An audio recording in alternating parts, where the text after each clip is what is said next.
Buen día, amantes de la sabiduría, bienvenidas y bienvenidos una vez más al Jardín de la Filosofía. En las últimas dos entregas de este programa hemos visitado dos jardines de dos filósofos, los filósofos más importantes de la filosofía antigua. Me refiero a Platón y Aristóteles. Visitamos la Academia de Platón y el Liceo de Aristóteles. Así que hoy vamos a visitar un jardín más de Atenas y es el jardín de Epicuro.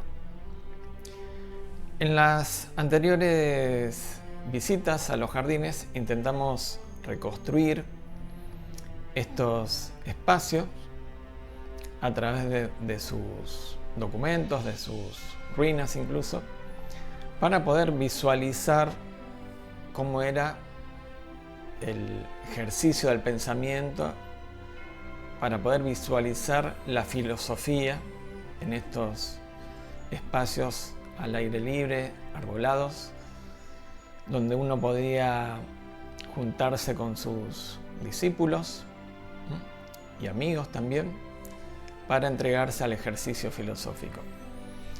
En el caso de Epicuro no hay mucho para reconstruir porque era mucho más sencillo el lugar, no hay ruinas, por lo tanto.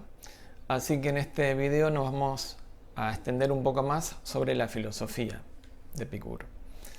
Así que nada más para decir, vamos a ver el video.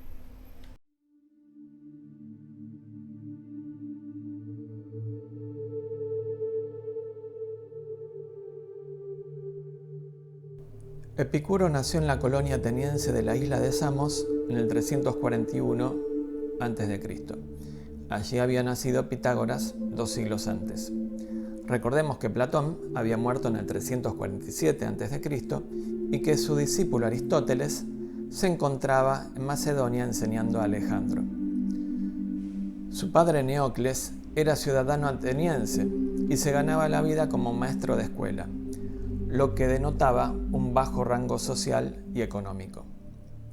Epicuro pasó su infancia y adolescencia en la isla, donde comienza a estudiar filosofía a los 14 años con Pánfilo, discípulo de Platón, de quien aprende las bases del idealismo platónico, filosofía que luego rechazaría. Luego de 4 años de estudios, a los 18, tuvo que prestar servicio militar en la madre patria, en Atenas, durante 2 años, entre el 323 y el 321. Esta era una época convulsionada porque Alejandro muere en el 323, lo que causa el exilio de Aristóteles, que muere al año siguiente. Es el fin de la época clásica de la filosofía griega y también de la supremacía política ateniense. Después de la muerte de Alejandro Magno, los colonos atenienses de Samos son expulsados a Colofón, en la costa jónica, uno de los lugares que reclamaba ser la cuna de Homero. No, ese no, el otro, ese. Después de completar su servicio militar, Epicuro se unió a su familia allí y permaneció por una década. Estudió con Nausífanes, quien siguió las enseñanzas de Demócrito, y más tarde las de Pirrón, cuya forma de vida Epicuro admiraba mucho y con la cual se va a identificar en parte, ya que para el primero no era lo más importante la aceptación de un tipo de filosofía, sino el vivir siguiendo cualquier principio que lleve razonablemente a la felicidad. Pirrón encarna el ideal del sabio escéptico que no se deja llevar por las discusiones o los conflictos. Con lo aprendido con Pánfilo sobre el platonismo, con Nausífanes sobre el atomismo y con Pirrón sobre el escepticismo, Epicuro a los 30 años ya estaba listo para emprender su propio camino. Tras esos años de formación, estableció en el año 311 a.C. su primera escuela filosófica en Mitilene, en la isla de Lesbos. 30 años antes había estado allí Aristóteles con su discípulo Teofrasto, que se convertiría luego en su sucesor al mando del liceo, de su escuela filosófica. Epicuro tuvo que abandonar el proyecto por rivalidades justamente con los aristotélicos de la ciudad. Aparentemente fue así. Así que posteriormente se establece en Lámpsaco. Siempre estamos hablando de Asia Menor, ¿no? de la costa de Asia Menor, donde permaneció allí 4 años. En este tiempo estableció nuevamente una escuela gracias a amigos influyentes y consiguió un círculo de discípulos y seguidores comprometidos, que sería el núcleo de lo que se iba a convertir en la escuela epicúrea en Atenas.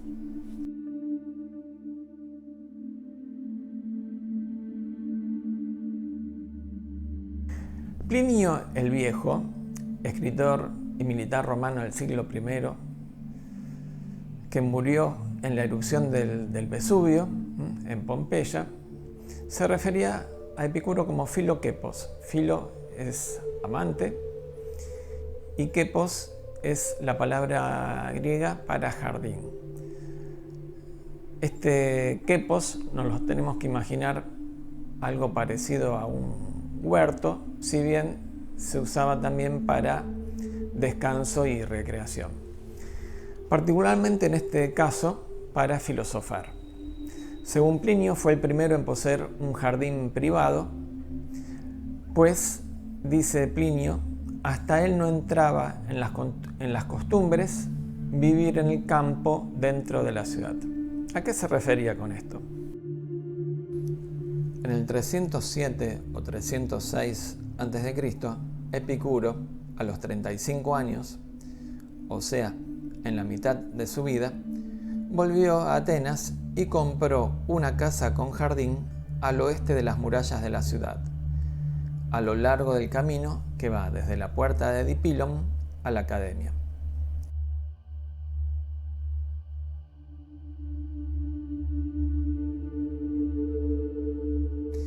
El lugar estaba a mitad de camino entre la escuela platónica, fundada 80 años antes, y la Stoa Poikile, la edificación en el ágora donde comenzó la escuela estoica de Zenón a reunirse pocos años antes, en el 313. Del otro lado de la ciudad, en el este, Teofrasto dirigía en ese momento el liceo fundado por Aristóteles. Y efectivamente fue el primer jardín privado, ya que los anteriores lugares arbolados para recreación, donde se establecieron gimnasios y luego escuelas filosóficas, eran públicos. Al menos en sus inicios eran espacios públicos en el cual se afincaron o fueron adquiriendo propiedades cercanas a estos originales santuarios naturales. Plinio dice que estaba dentro de la ciudad, pero él estaba escribiendo 2 siglos más tarde, ¿no? O sea que no tenía una percepción directa del lugar. En realidad, el jardín de Epicuro estaba cerca de las murallas y sí, cumplía con un ideal de vida natural como si estuviera en el campo. Pero el fin de la propiedad no era la producción de alimentos, como el resto de las propiedades que estaban en la zona, sino que el fin era que sirviera de base para una comunidad que trabajara la tierra como un aspecto necesario y también de expresión de una filosofía de lo sensible, de una forma de vida sencilla, tranquila y placentera. Una forma de vida retirada, aunque no tanto en el espacio, sino en la mente, de la vida citadina y de las cuestiones políticas. No se sabe nada de la distribución de este jardín, pero su proximidad al río Eridanus, canalizado, debe haber proporcionado abundante agua para el riego de los árboles y las plantas. El jardín, nombre como se conoció el lugar y luego al grupo o escuela filosófica, ofrecía un espacio tranquilo, alejado del bullicio de la urbe, en el que tenían lugar charlas y jornadas de convivencia, comidas compartidas y celebraciones.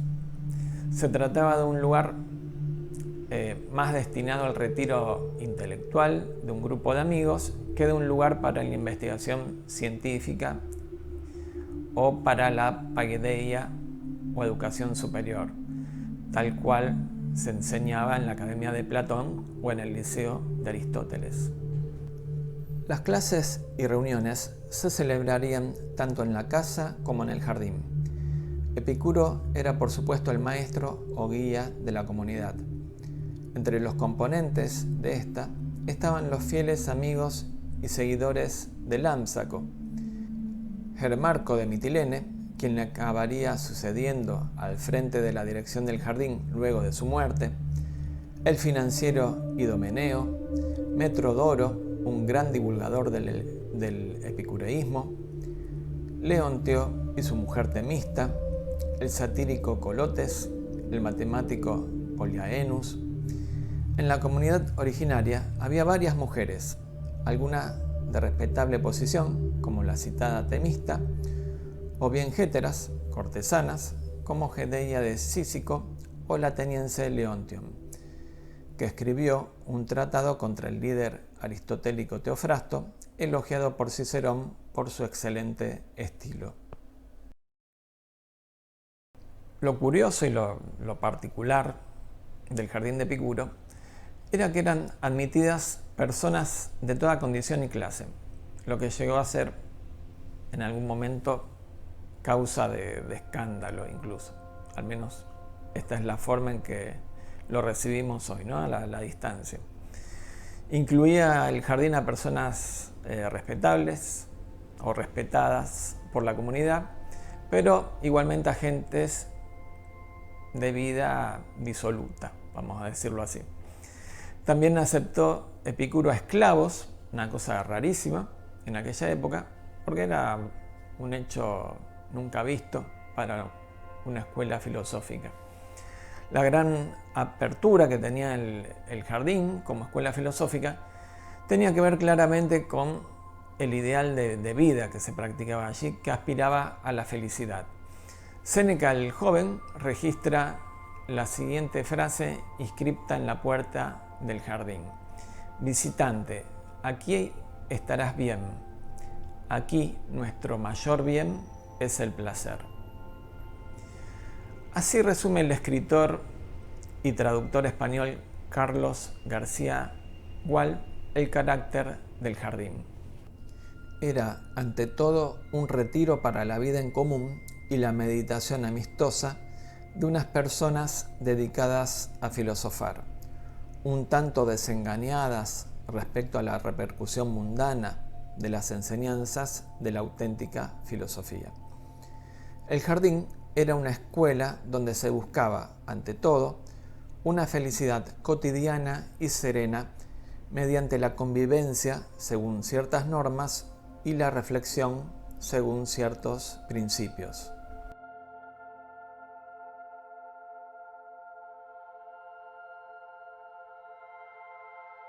Epicuro enseñó y vivió en el jardín durante 35 años, la mitad justo de su vida.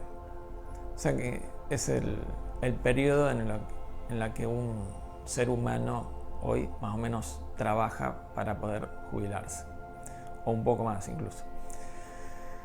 Durante todo ese tiempo escribió unas 300 obras, de las cuales sobrevivió una parte muy pequeña. En su testamento se preocupa del bienestar de sus amigos y estudiantes, para que cuantos han filosofado conmigo, puesto sus bienes en uso propio de todos nosotros y dándonos prueba de un sumo y estrecho amor, han querido envejecer con nosotros en la filosofía, nada le faltare de lo necesario en cuanto mis facultades alcancen. Epicuro desarrolló una metafísica materialista, una epistemología empirista y una ética hedonista racional.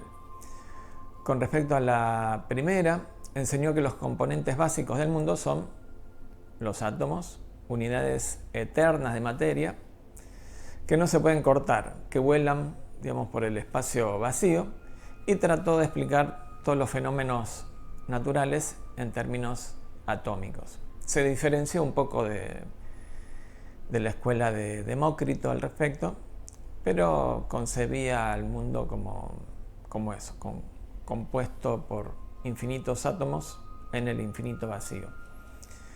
Epicuro rechazó la existencia de las formas platónicas, ¿no?, del mundo de las ideas, y también de la concepción de un alma inmaterial. El alma también estaba compuesta de átomos y por lo tanto, como todo compuesto, estaba destinada a la disgregación, ¿no?, a la muerte del cuerpo. Creía en los dioses, pero afirmó que no tienen influencia alguna en nuestras vidas. Ahora vamos a ver eso en un momento. Epicuro también pensó que el escepticismo era insostenible porque había formas certeras de conocer. Él decía que podíamos obtener conocimiento del mundo apoyándonos en los sentidos. Enseñó que el objetivo de todas las acciones de uno era obtener placer. Ojo, el placer era concebido como tranquilidad. Luego veremos por qué. Placer para uno mismo, ¿no? Y que esto podía lograrse limitando los deseos de uno y desterrando el miedo a los dioses y a la muerte. La fuente más importante para conocer la obra de Epicuro es Diógenes Laercio, que él vivió en el siglo III de la era común, o sea, después de Cristo, y es el gran historiador de la filosofía clásica que escribió los 10 libros de las vidas de los filósofos más ilustres. El último libro está dedicado íntegramente a Epicuro, el 10º, y allí se encuentra la biografía, 3 largas cartas y una serie de máximas. Nos dice Diógenes Laercio. La primera carta la escribe a Heródoto y es acerca de las cosas naturales. La segunda a Pitocles y trata de los cuerpos celestes. Y la tercera a Meneceo, en la cual se contienen las cosas necesarias a la vida. Esta última carta es la más conocida. Está dedicada a la ética y se la escribe a su discípulo Meneceo.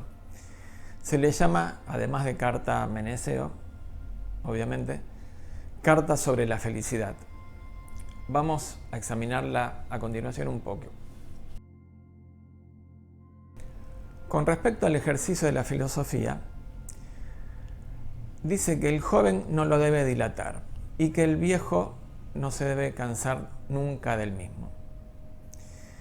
Esto es una consideración de la filosofía como una práctica natural, que no puede faltar, que nunca está de más y que es necesaria. Los viejos deben filosofar, escribe Diógenes Laercio, reproduce la carta de Epicuro, para reflorecer en el bien a beneficio de los nacidos, a beneficio de los que vienen después. Y los jóvenes para ser juntamente jóvenes y ancianos, careciendo del miedo de las cosas futuras. Conviene, pues, cuidar de las cosas que producen la felicidad, siendo así que con ella lo tenemos todo, y no teniéndola, lo ejecutamos todo para conseguirla. A continuación, le reitera a Meneceo, le reitera porque durante años le había hablado de lo mismo, las 4 máximas que forman el llamado tetrafármaco o tetrafármacos en griego. 4 remedios para el alma. El primer remedio es no temer a los dioses. Epicuro, como dijimos, no niega la existencia de divinidades, pero rechaza su injerencia en nuestro mundo. Y esto va en contra, por supuesto, de toda la tradición mitológica y la religión griega, porque vimos, cualquiera que haya leído la Ilíada o la Odisea principalmente, se da cuenta que los dioses y las diosas participan activamente en la acción, ¿no? Intervienen continuamente en los asuntos mundanos y humanos. Los dioses son eternos y bendecidos, esto lo dice Epicuro, y esto es posible porque viven en paz en un mundo que está separado del nuestro. Si ellos estuvieran implicados en nuestro mundo, no vivirían en paz ni felices. Si se preocuparan por nosotros, no tendrían tranquilidad, por lo tanto, no serían felices, que esta es justamente la característica de un Dios. Entonces, ni siquiera experimenta el Dios nuestro mundo, por lo que tampoco pueden actuar en nuestras vidas con castigos o beneficios. Por eso no hay que preocuparse de los dioses, no hay que temerlos.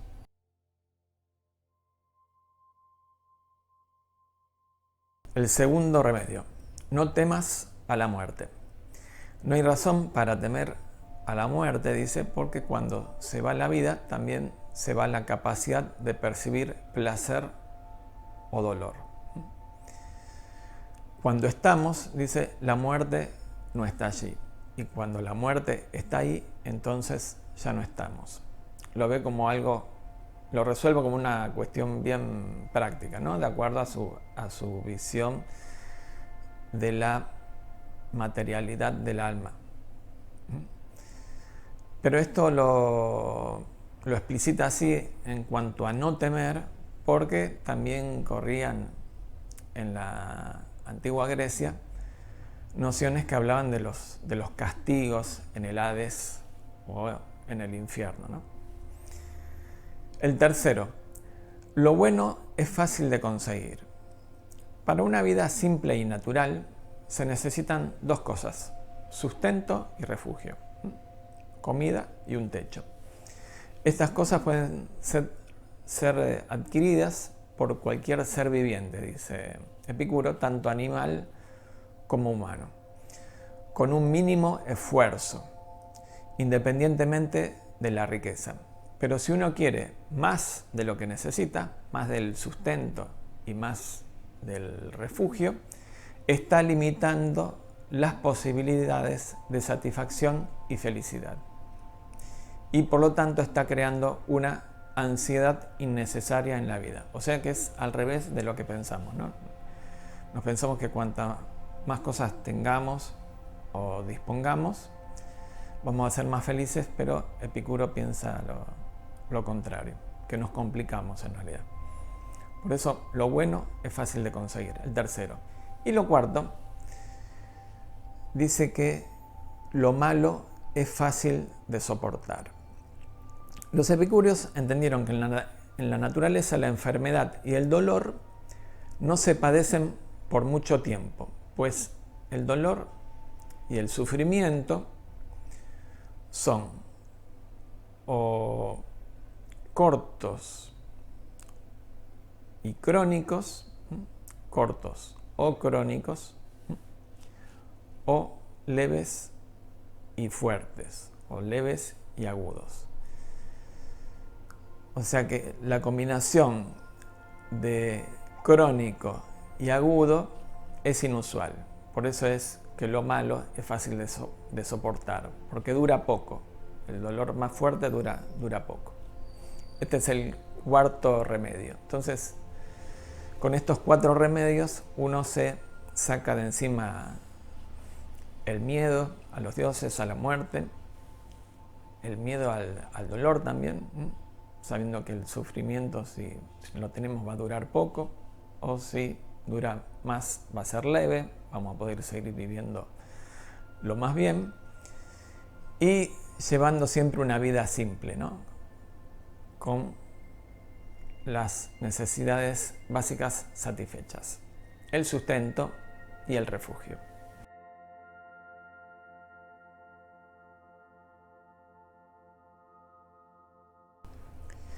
Entonces, el tetrafármaco, este remedio compuesto, actúa eficazmente contra el sufrimiento, lo que conlleva como resultado la felicidad. Si uno puede desterrar el miedo sobre el futuro y afrontar el mismo con la confianza de que sus deseos serán satisfechos, entonces alcanzará la tranquilidad, la ataraxia, el estado más elevado.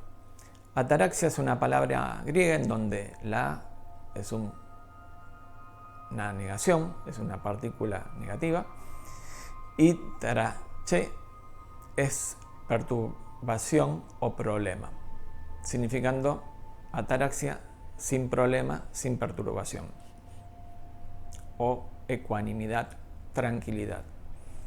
Por eso sería más exacto caracterizar la filosofía de Epicuro como tranquilista en vez de hedonista. Cuando pensamos en algo epicúreo, nos vienen siempre imágenes como estas. Hay muchos bares o restaurantes que se llaman Epicuro o incluso Jardín de Epicuro en todo el mundo. En Australia, Italia, Estados Unidos, Argentina, Venezuela, bueno, donde se imaginen. Y esto va en realidad en contra de lo que decía Epicuro. Porque Epicuro se contentaba con una dieta de pan, agua, un poco de vino y queso. Por esta cuestión se piensa que él podía ser vegetariano incluso. Con esto no quiere decir que estaban prohibidos los banquetes, ¿no? Al contrario, estos banquetes, ¿no? O las oportunidades para disfrutar de ciertos lujos o refinamiento en la comida eran la excepción a la regla. Pero justamente al ser una excepción se disfrutaban más. Dice en la carta a Meneceo: el acostumbrarnos a comidas simples y nada magníficas es conducente para la salud.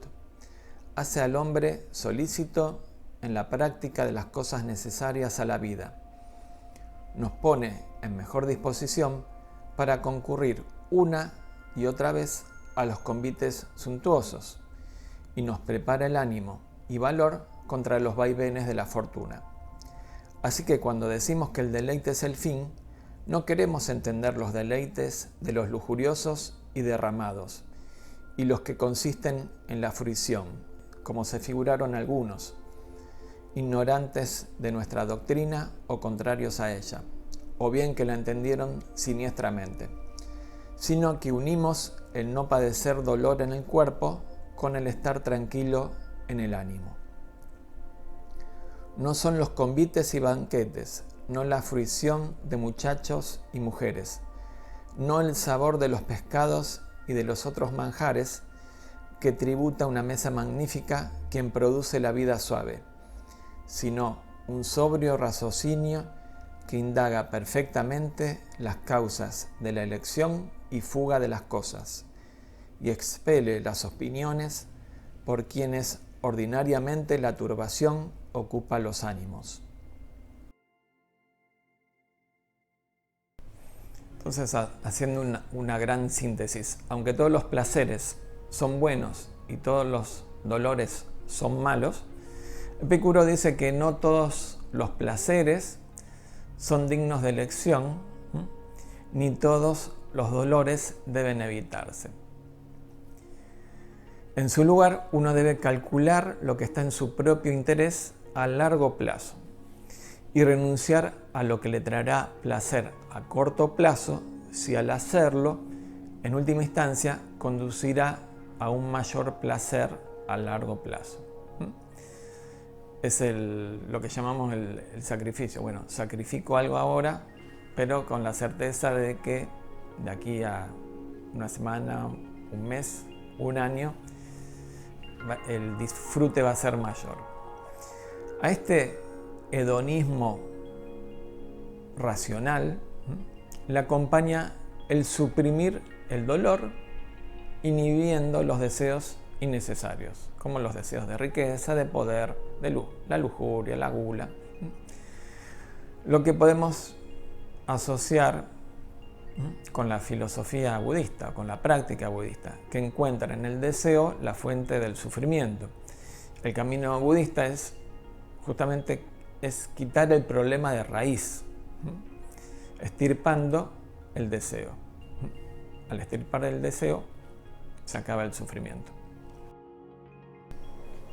Para Epicuro, el placer está íntimamente ligado a la satisfacción de los propios deseos. Distingue entre dos tipos diferentes de placer: los placeres conmovedores, que nos llevan a la acción, o sea, que nos conmueven, y placeres estáticos. Los conmovedores ocurren cuando uno está en el proceso de satisfacer un deseo, cuando está en la misma acción. Por ejemplo, comer cuando uno tiene hambre. Esta acción misma de comer es placentera. Epicuro dice que después de que se han satisfecho los deseos, volviendo al mismo ejemplo, cuando uno comió y se siente satisfecho, eso en sí mismo es placentero. Y este tipo de placer es el placer estático y es el mejor.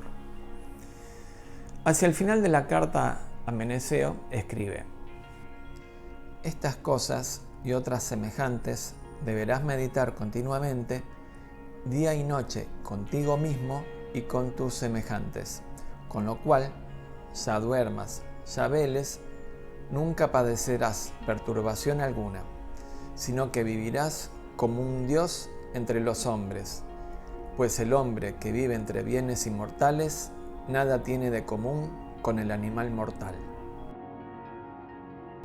Entonces, la filosofía hedonista, aunque, como lo vimos, moderada, de Epicuro floreció y creció en el medio de las arboledas de su jardín, disfrutando de la sombra, la brisa, del sonido de los pájaros, como se sintió recién. No sé si ustedes lo sintieron. Entonces, el propio jardín, apartado de la ciudad, este espacio íntimo y placentero, se convirtió en un lugar de encuentro y de amistad, en símbolo del desapego, el deleite y el ánimo imperturbable, de la escuela epicúrea, la ataraxia.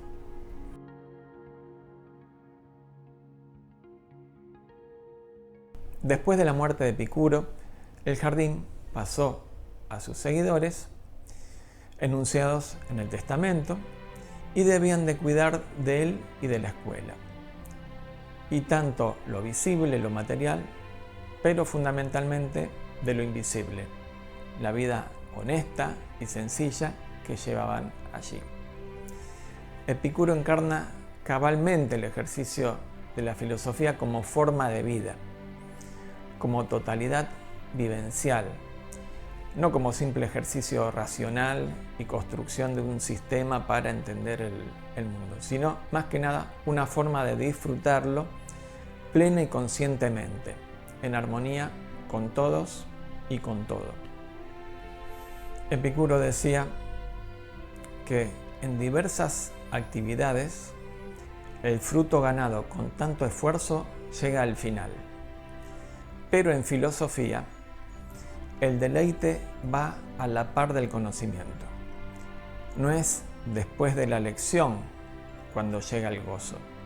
El aprendizaje y el gozo ocurren al mismo tiempo.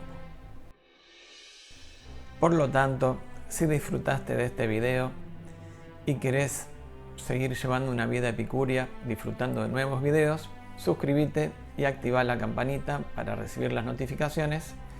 Y también hace un culto de la amistad epicurea, compartiéndolo con tus amigos y conocidos. Muchas gracias por llegar hasta aquí. Nos vamos a ver la semana que viene con el cuarto y último jardín de la filosofía antigua. Ataraxia para todos los seres.